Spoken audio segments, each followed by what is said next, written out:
Thank you very much for coming along on this Friday evening. A few people missing tonight up in London, and our guest who was coming also got a broken down car, had to go back to Wales. Just a shame. But anyway, hopefully we'll come again. Anyway, thank you very much for venturing down here on Friday evening. You can see everybody's experienced people here. You've been here before, haven't you? Yes? Yes. So I don't need to tell you what's going on. Everyone looks like they're experienced transcendentalists.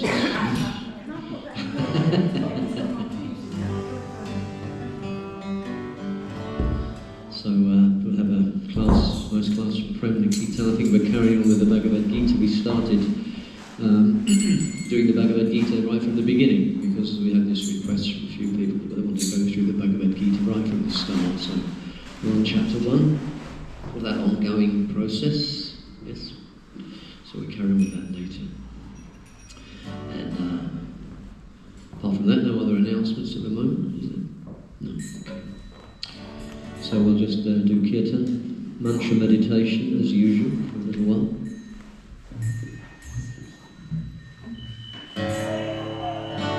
All the words are on the hymn sheets in front of you.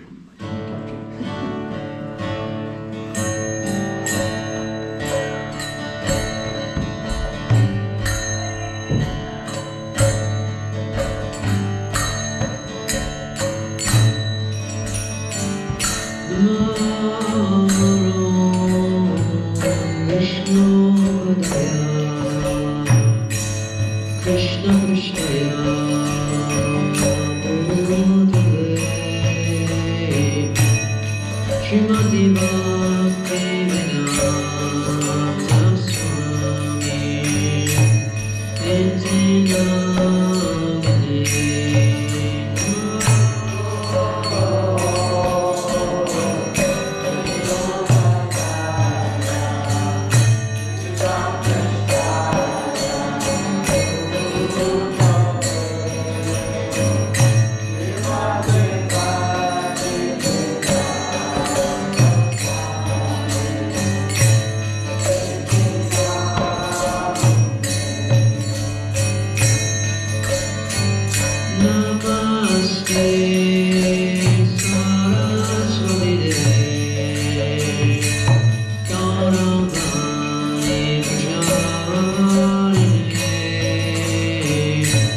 Jaya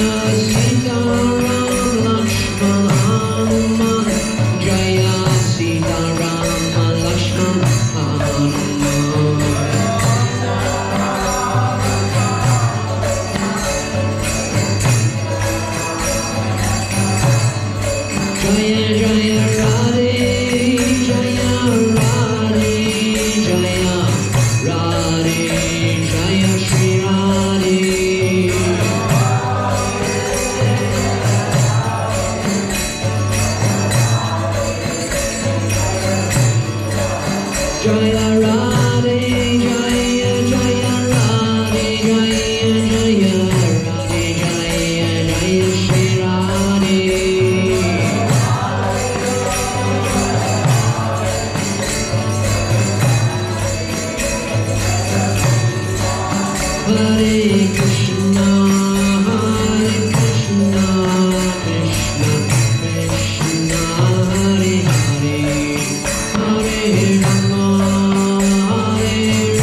All glories to the assembled devotees of Krishna. Thank you very much.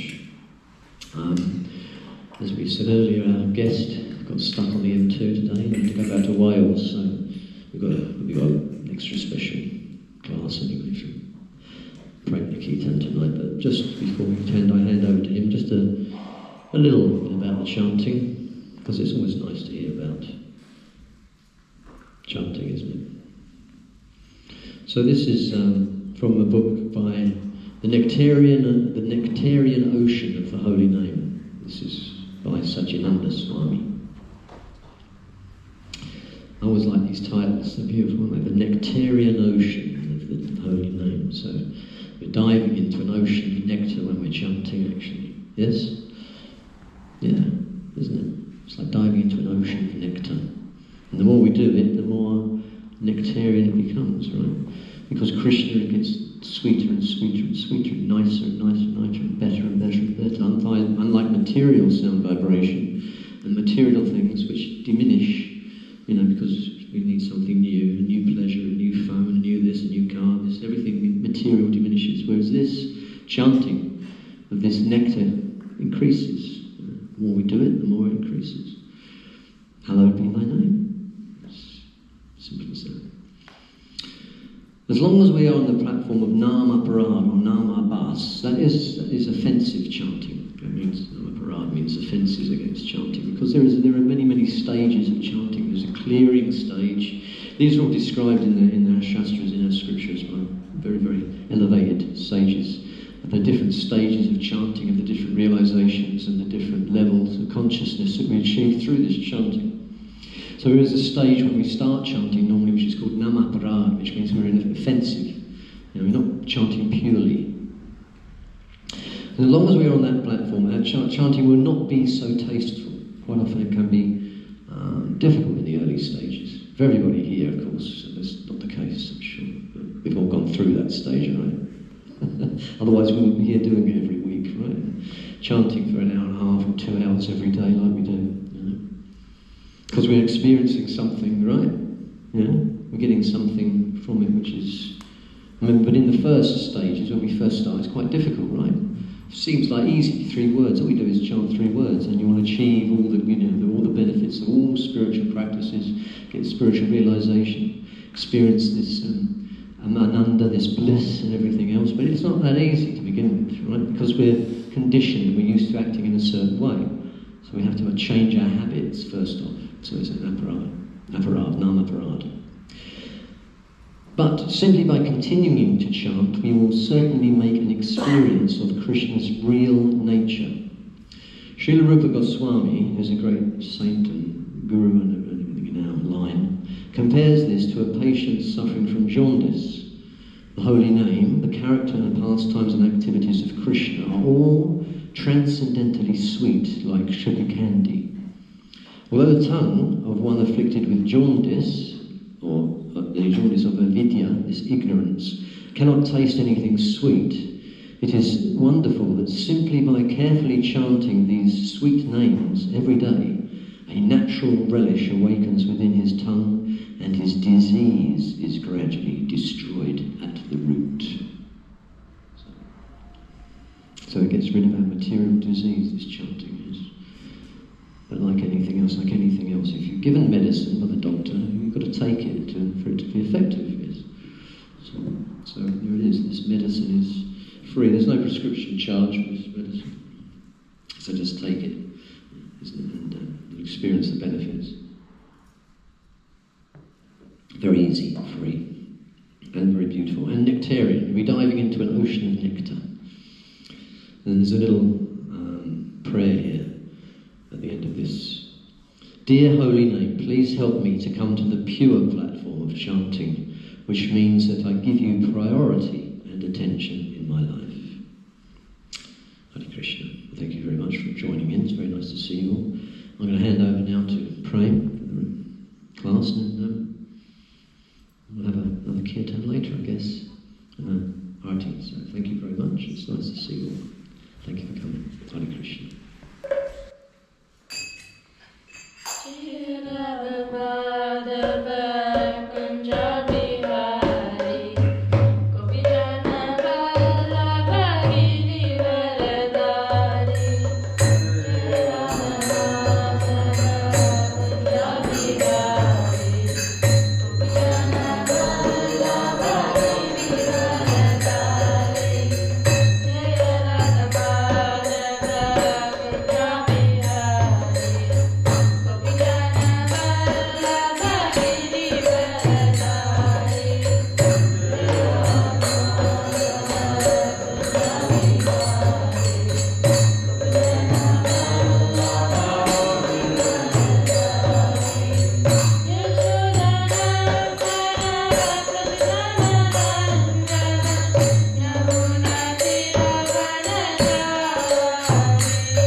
So Mukunda Prabhu started very well. He said, Nectarian ocean.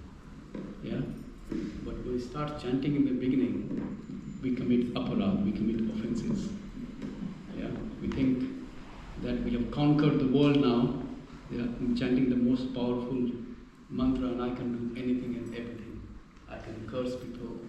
Whatever the bad things I have done in the past, the bad things I'm doing now, everything will get nullified. Yes? That's called Nam Balad Aparad. On the strength of Harinam, in the name of Krishna, we commit offense. It happens to all religious sects, not just us or someone else. Everywhere. You see. Some do more. In the name of God, we go on to torment people, we go on to kill people, and say we're doing things in the name of God. That's not the purpose. The purpose is to purify our existence and go back to Krishna. However, when we start chanting, it's like ocean, ocean. On the surface, there's a lot of waves. If you're not a perfect expert swimmer, you'll struggle, yeah? But once you become perfect, you can dive deep. The water is nice peace and calm. You can see exactly everything, what is what. Yeah? Sometimes divers, they kind of show the videos and the pictures. That looks so perfect. Yeah? On the surface, if you... we don't see many aquatics. Yeah? Only who come out for some food and something, some oxygen. But deep divers, they take breath and they dive deep. That's it. They spend there for some time. There's no turbulence inside. Yeah? When we chant at the level of our mind, there will be turbulence. Because mind is constantly, there's a rush of thoughts. There's a queue of thoughts. Until we become expert, the thoughts come, you can park it, hang on. Let me address this, let me chant my rounds first. Then you can come later on. Yeah? That's the middle stage. That's the namabhas. When we know that there is aparad is happening, we still have desires to entertain those thoughts. They come, they bark at us. Entertain me, come on. There's news out there, you must chat about someone. Yeah? There's a blast, you must kind of discuss with some politician or something. You must do this. There's a blast in the mind, constantly. And we do time to time dip into those thoughts. You go and find someone and we chat. But these discussions, they don't lead us to anywhere. Yeah? That's namabhas. If you go somewhere middle, you come up a little bit, you go deep dive a little bit, come back. Yeah? We still have fear that I may lose my identity because we identify with ourselves, with this body, with the senses, with the mind. Yeah? That's what we think that my identity is. So we are fearful. When we dive deep, what happens? Everything becomes very peace and quiet. And we don't like peace and quiet in our life, do we? We don't like peace and quiet. We just talk about it, I just want some peace. But literally, we don't like peace. What Krishna says in Bhagavad Gita, that ashantam kuto sukham. People who have no peace, there is no happiness. Without peace, there is no happiness. There has to be peace in order to enjoy the happiness. It's impossible to enjoy happiness when we still have turbulence. It's impossible. Ashantam kuto sukham. You cannot have happiness when there is no peace. Impossible. Yeah, but in the beginning we like ashant, we like turbulence. We don't like peace. But once we know that peace is my real identity, where I can dive in and sit and relax and there is no generation of new thoughts. There is no rush.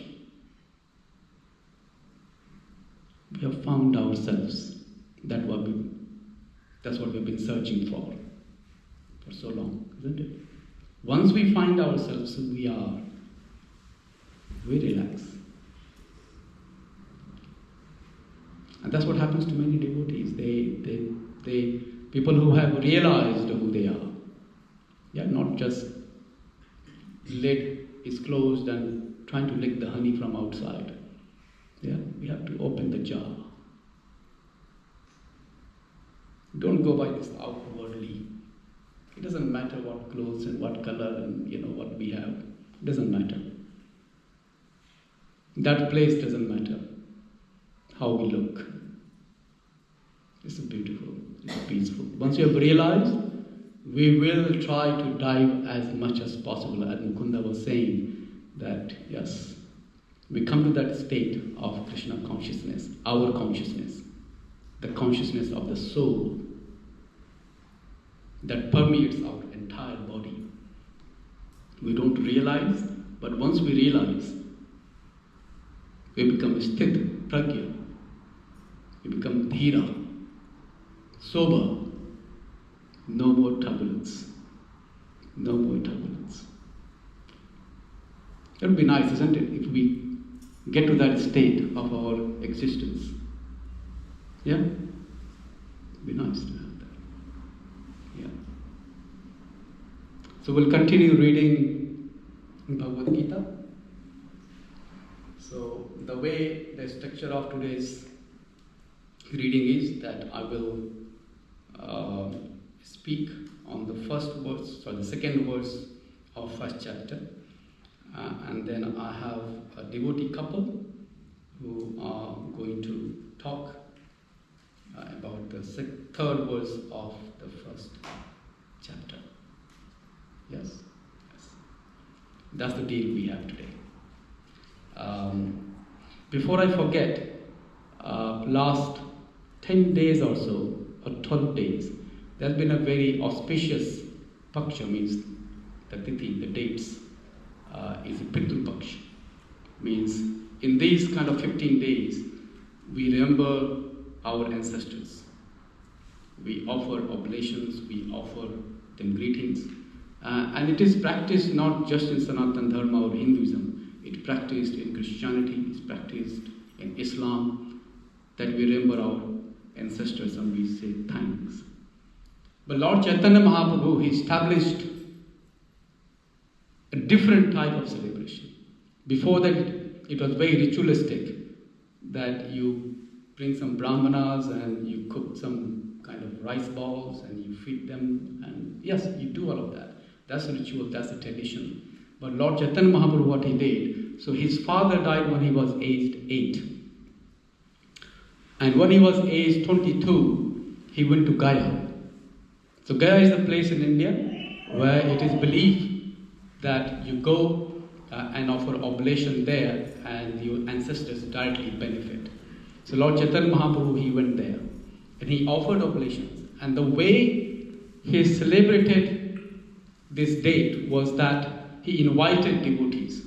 He invited not just brahmanas, yeah, but he was more into devotion. So he invited a lot of devotees. He cooked a lot of feasts and fed them. And that's the way it should be celebrated. That we should cook massive feast and offer it to devotees. Yes, offer it to Krishna first, and then offer it to devotees. And when Lord Chaitanya Mahaprabhu, he met his guru, Ishwarpuri in Gaya, and came back, he was transformed. He would just talk about Krishna consciousness then. Before that, he was a scholar. So he became a scholar when he was just about 14 years old. Just 14 years old, and he knew every varieties of knowledge, logic, philosophy, science, you name it. And he was just 14. Beautiful. Yeah. So that's that. So, Pitrupach. So let's read the second verse of Bhagavad Gita. I'm sure everyone is aware of about this book. So this book is very important. This is the basis what we follow. So Bhagavad Gita, Gita means song and Bhagavad is God. So Krishna is God here, and he is talking to his friend Arjuna. Arjuna is here, Krishna is here, blowing conch.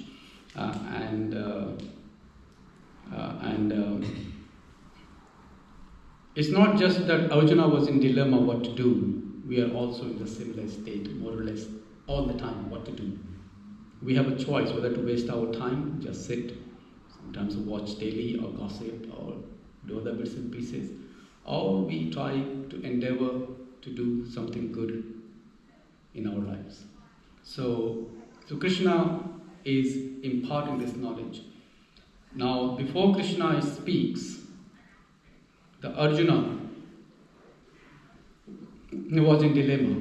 So before we get to that point where he starts to display his dilemma, there's the scene of battlefield where the armies of two sides, Pandavas and Kauravas, are stationed, and there's battle to begin. And before the battle begins, one of the servants of the king in those days, he received a boon from a guru that from distance he can see things as they are in the battlefield. So this is being narrated to the king in the palace.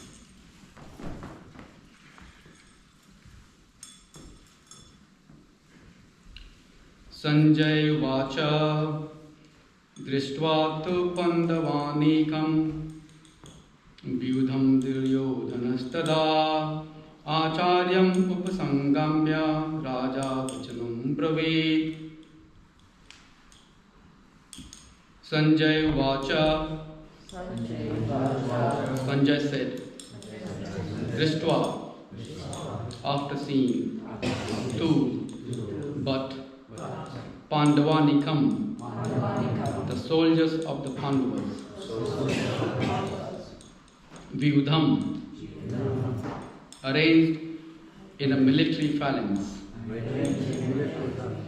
Duryodhana, King Duryodhana, Tada, at that time, Acharyam, the teacher, Upasangamya, approaching, Raja, the king, Vachanam, words, Abravit, spoke. Sanjaya said, O king, after looking over the army arranged in military formation by the sons of Pandu, King Duryodhana went to his teacher and spoke the following words. So the first verse was that the servant of king sat with him, and he had this boon that he could see the battlefield from the distance and narrate the whole thing to the king. King was blind, so he could not come to the battlefield. So he received the boon from saintly person that he can see things from there. So the first was the Dhritarashtra spoke, means the king, that what are my sons and the sons of my brother? Because this battlefield is between cousins. What did they do? What are they doing? So he has doubt. Yes, they have gone to the battlefield, and that was Dharmakshetra, that was kind of religious place. So he has a doubt what did they do. And in the next verse is that king's son Duryodhana, who now kind of has a look at the army of the opposite side, Pandavas. So Pandavas were the good people, and the Kauravas were the bad, and Duryodhana was on the bad side. And so seeing the army of the Pandava side, he becomes worried. Army arranged in military formation by the sons of Pandu. So he becomes alarmed seeing the sons of Pandu. Pandu means the father. So he reminds the sons of Pandu. So he connects Dhritarashtra to his brother Pandu. So Pandu and Dhritarashtra were brother. So he reminds Dhritarashtra that now look at, So your brother's sons have arranged a fantastic army. Look at this. And King Duryodhana went to his teacher. So he's playing politics, seeing how well the formation of army is there. He's playing politics here, that he goes to his guru. The reason he goes to his guru, because there was no unity in his side of the army. So Bhishma, who was the Grand Shire, he loved Arjuna very much. So he was sided on that side. Now the teacher of Duryodhana and the Pandavas, they were the same. And the favorite teacher of the guru was who? Arjuna. Arjuna was the favorite teacher. So he had doubt. So he went to his teacher. Nothing else related to a different story. I think I'm getting something now. Okay. Yeah. And he spoke the following words. I'll read the purport of Srila Prabhupada, then we'll move on. So Dhritarashtra was blind from birth. So this was the blind king. Blind. But he was not just blind visually. He was also blind spiritually. He could not see things. So when his eldest son Duryodhana was born, his brother Vidur told him, kill this boy. Don't raise him. Because he will be the cause of annihilation of your entire dynasty. But he became so attached to his son. So this book is about that one, the dharma. So we have to side from the side of truth. It becomes very difficult when you face the challenges of kind of dealing with our relatives, sons, daughters, cousins and everything, isn't it? You can deal with the whole world, but when it comes to dealing with the relatives and family members, it's very difficult, and most people, they give up. And that's what Arjuna is going to do in the future, that he will give up, he will stop fighting. Yeah? You stop fighting. It's very easy to fight with others.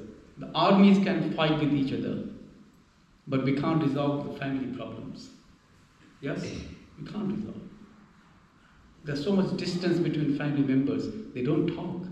I come across so many times where children, they haven't spoken to parents for years and years, and they have estranged from them, and it happens so often in society. Then we realize.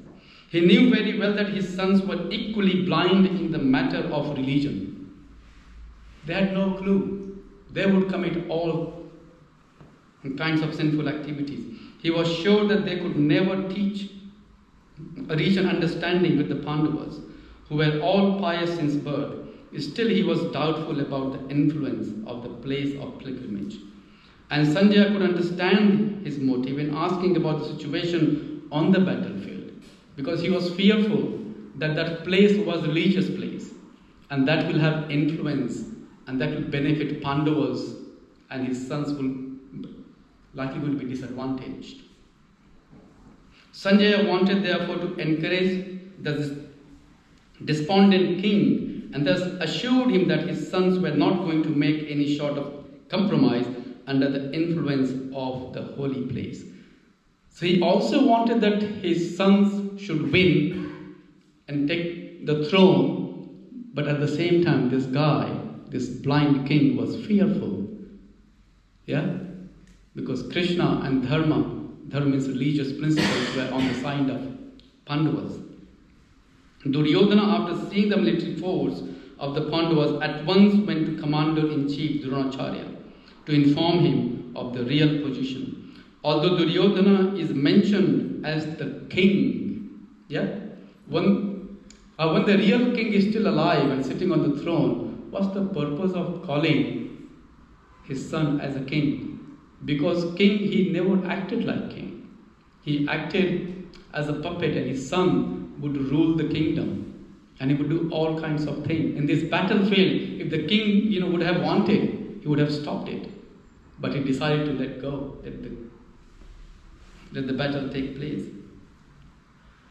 He still had had to go to the commander on the account of seriousness of the situation. He was therefore quite fit to be a politician, Srila Prabhupada says. But Duryodhana's diplomatic Vinay could not disguise the fear he felt when he saw the military regiments of the Pandavas.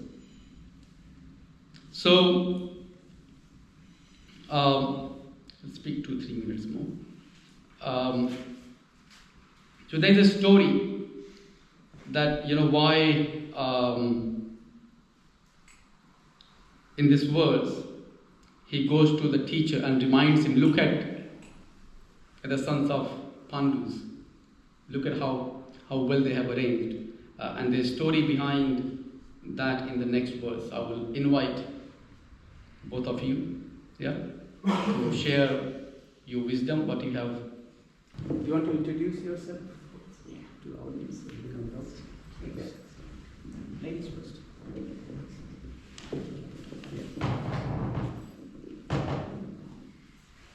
I'm Priya, licensed Gita. I've been coming to the Sangha for around 7 years now. That's me. And I enjoy coming here, and I think we have been in this country for a while, but since birth, I've always been connected to Krishna. My dad is like a classical singer, so he's always like gone to lots of bhajans. I've done like overnight bhajans with my dad, and it's more like Sita Kalyani, that's what we call it. So it's like overnight dancing and singing and all that. So I kind of missed when I came to this country, but after I found this Sangha, Rochester Sangha, I was so happy to be part of it, and I think no world I would leave this, we'll continue coming here as much as we can, as long as we can. My name is Vish. I know she introduced herself going back to her childhood. The only good thing I can go back to is just marrying her, because before that it's actually been a touch and go, I'll say. I grew up just as myself, being a boy and not caring about the world. And yes, I had Maya on one ear pulling me, and I had my wife pulling me on the other ear, and I think my wife won, Maya didn't win. So I'm here. And I'm really, really, really blessed to be here. Really thankful. And they have 2 kids as well, so Akshaya. The reason why I'm here as this is her. Take it good way or bad way. It's just and Akshaj. My son Akshaj, he's 12, 17, not yet. I have to calculate here. But Prabhuji, thank you so much for giving us a chance to sit here and speak about it.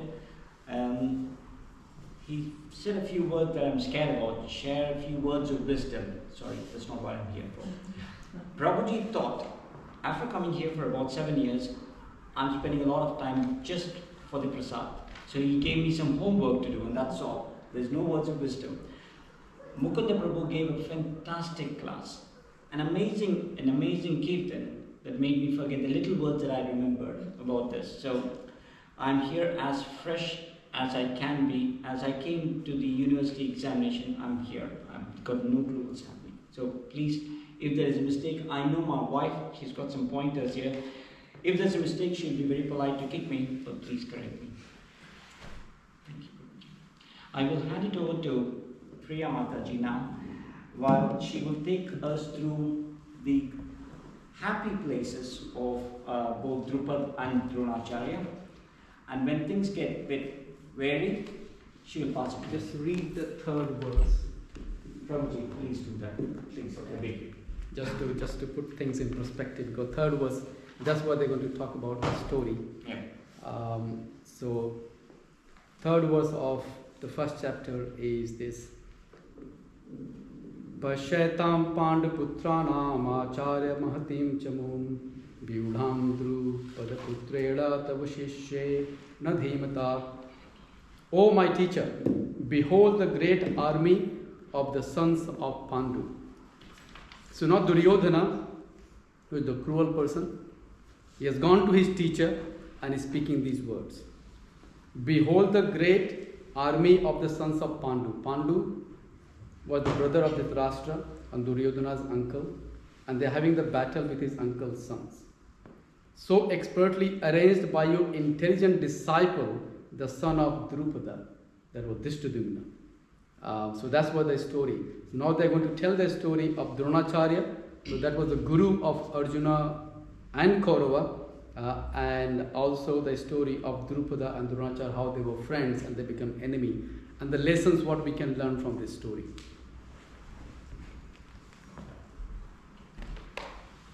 Right, before I start, thank you so much for giving us this opportunity to talk today.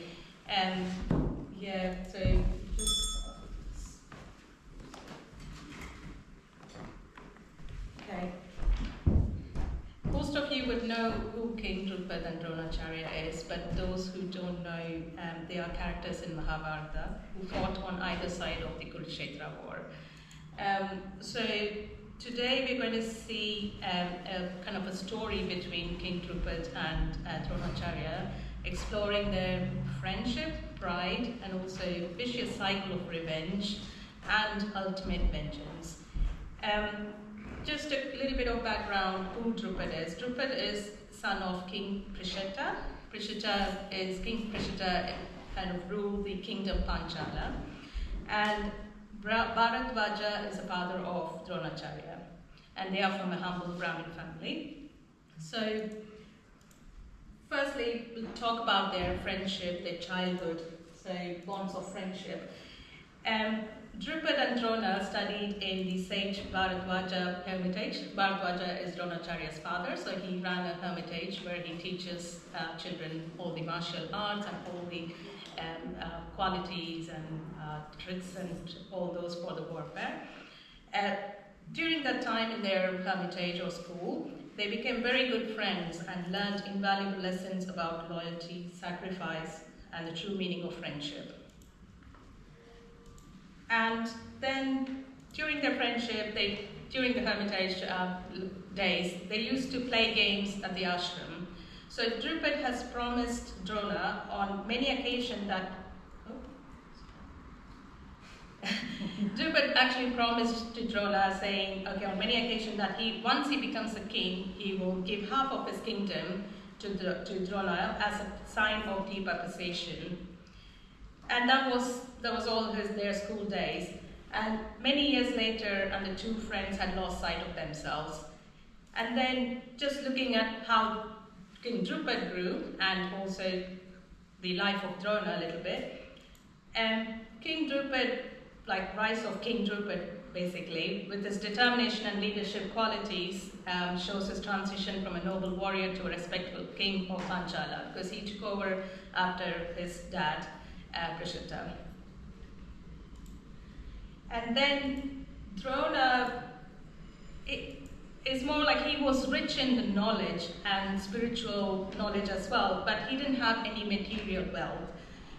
He married Kripi, daughter of Gautama Muni and sister of Kripacharya. They focused their life on more spiritual knowledge, but they had no material wealth to the point where they could not even afford to give their son Ashwatthama even a glass of milk. But that matter had not seemed so terrible to Drona until the day when Ashwatthama's friends didn't hesitate to taunt him, and having prepared a drink based on rice powder, and they brought it to him saying, "Oh, drink, this is milk, we've saved it especially for you." The boy, who wouldn't believe his eyes, drank it all up in one gulp.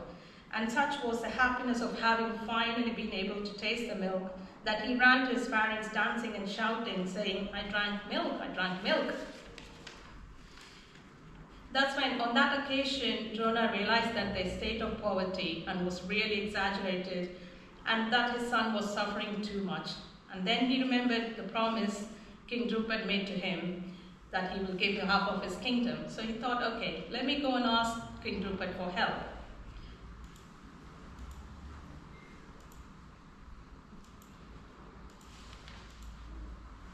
Okay, that's where the promises get broken. Drupad insults Drona. He seeks Drupad for help, but King Drupad mocks him as a beggar and said, "How could you have taken such promises seriously? When you were a boy, you said so many senseless things, and did you really believe that I wanted to give you half of my kingdom?" Drona was very much humiliated and heartbroken, and that time Drona swore to revenge on Drupad's of his insult.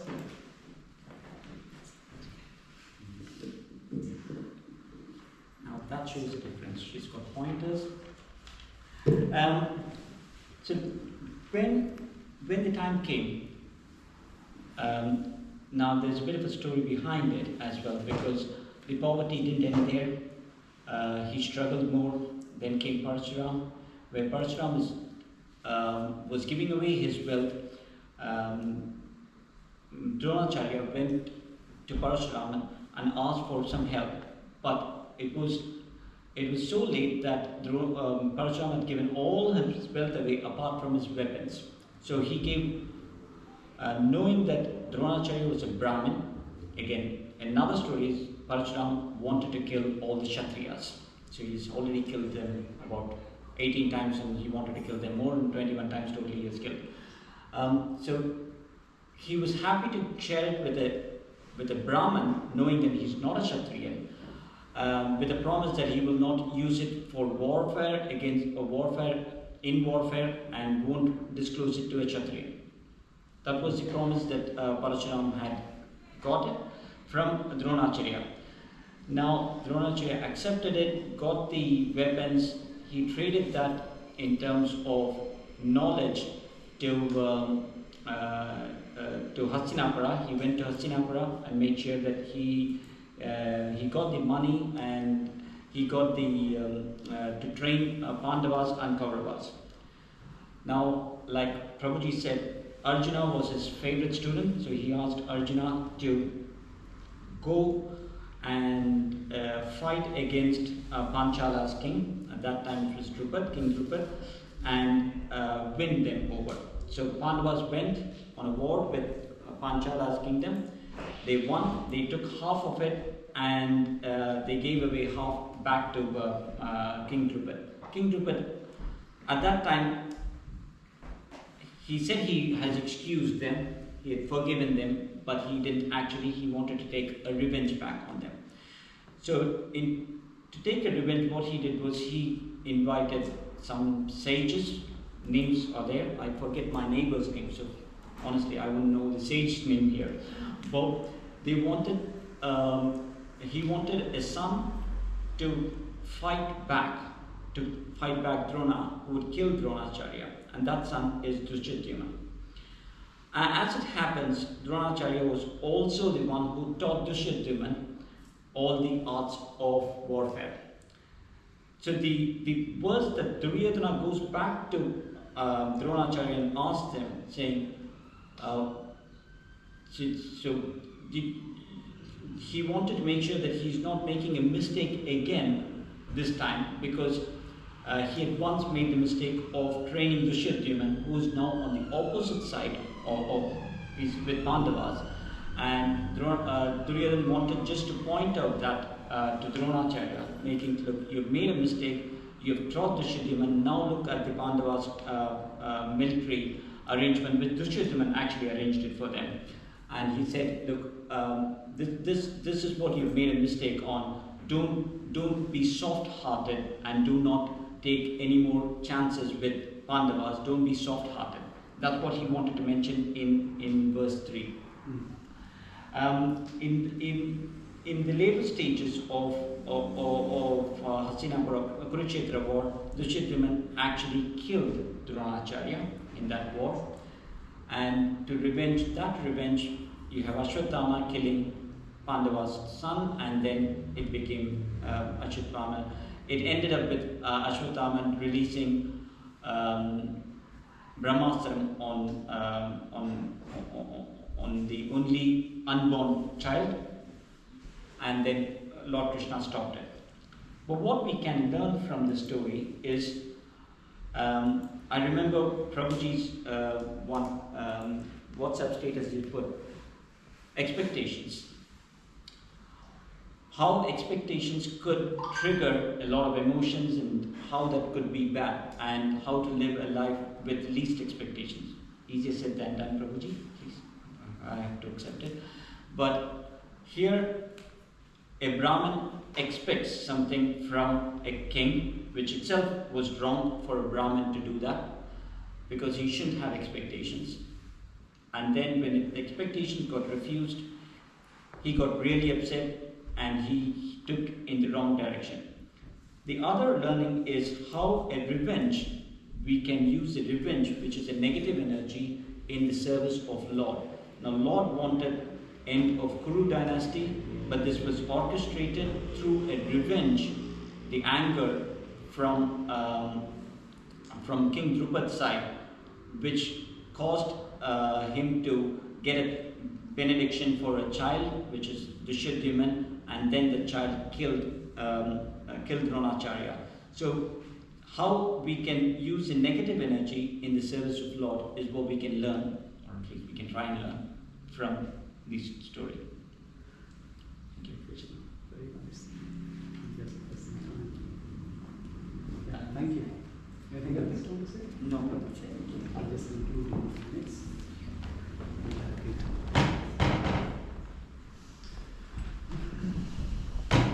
That's very nice. Thank you, both of you.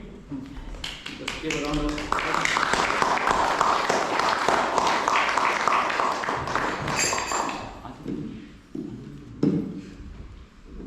So when Krishna comes to the earth, he comes to please devotees. That's the prime goal. And he also says that he kills demons. So anyone in those times who had negative energy, whether they fought from the Pandava side or they fought from the Kaurava side, everyone got killed. No one survived. Even Drupada, who fought from the Pandava side, got killed. Dhishtadyumna, he also got killed. So only devotees survived. Draupadi survived. But Draupadi's 5 sons, they were killed. Abhimanyu, who was the nephew of Krishna on this planet, came. He was Vaidya, and Krishna himself was the guru of him, of his nephew. He also got killed. So Krishna basically assembled, because he had come to annihilate. Paritranaya sadhunam vinashaya cha duskritam. So duskrit means the demons who become people who are disturbed in society. So Krishna assembled everyone together and annihilated them. He did not fight, he did not even raise a finger. But he annihilated them. Okay? So that's the whole thing. So neither Dronacharya was correct and nor Drupada was correct.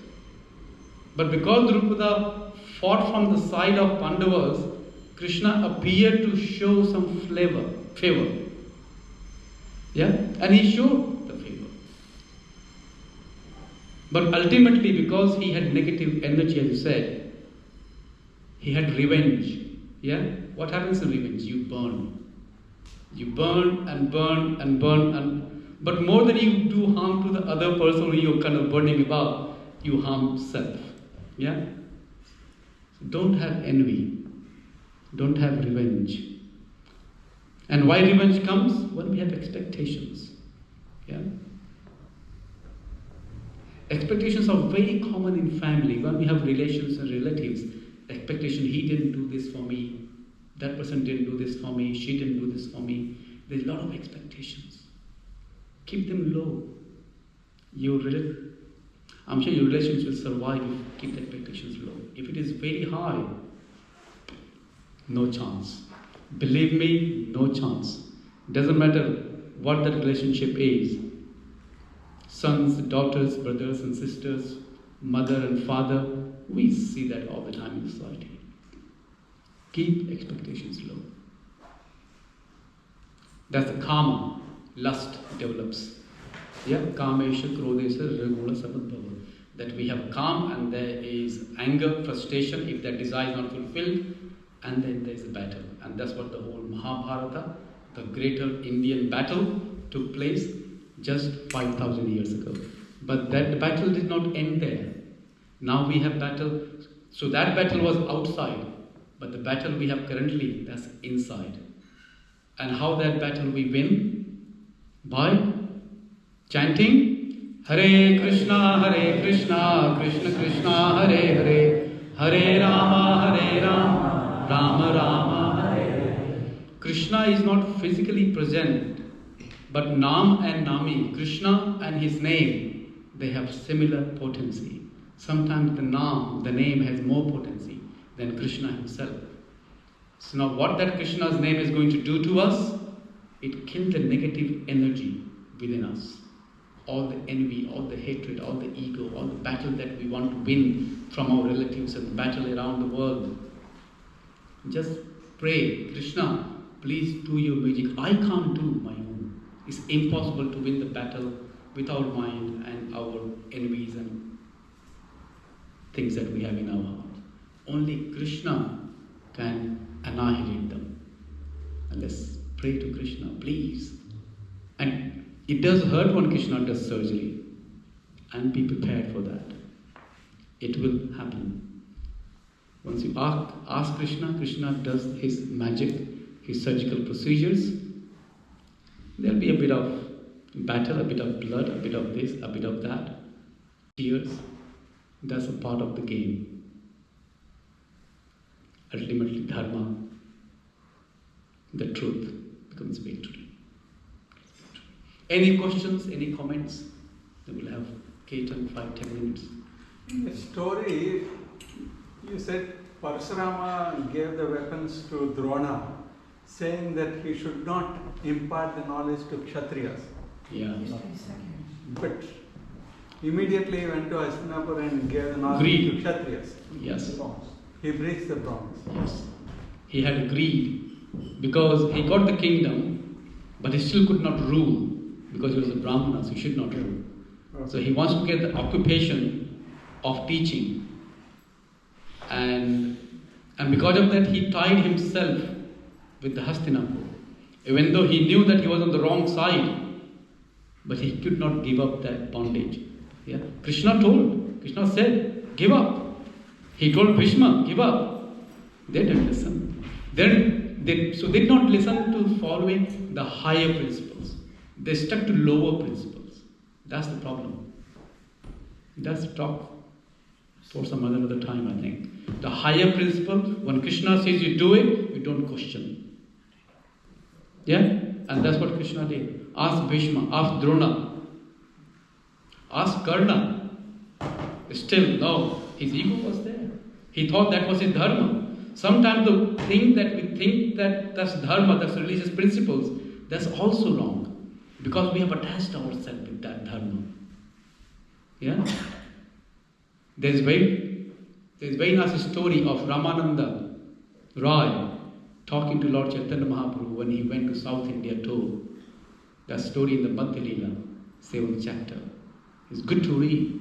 Where Ramananda Roy, he kind of tells that, what is the perfect devotional service? And Lord Chaitanya Mahaprabhu kept saying, not this, say more, not this, say more. Until he comes to the point, is completely surrender and Saranagati. Unless we come to that point of Sharanagati, Krishna, I'm entirely yours. There's nothing of me left in me anymore.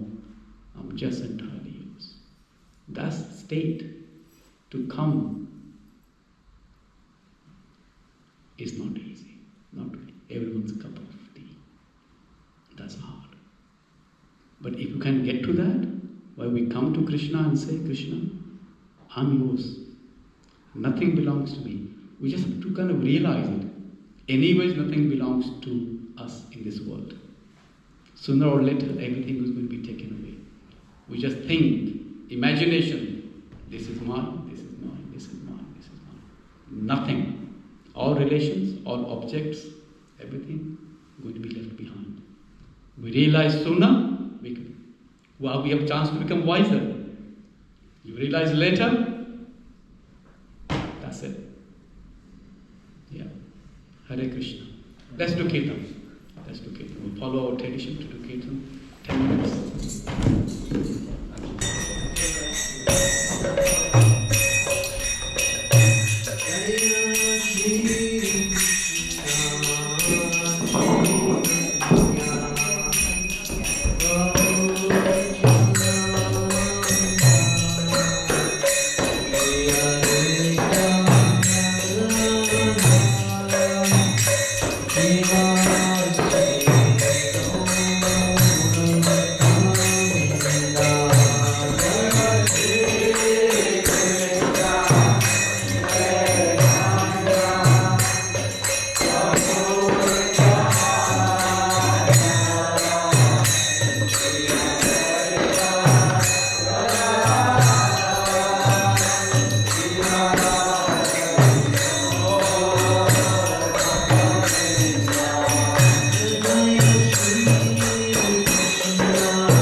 Jai Vishnupad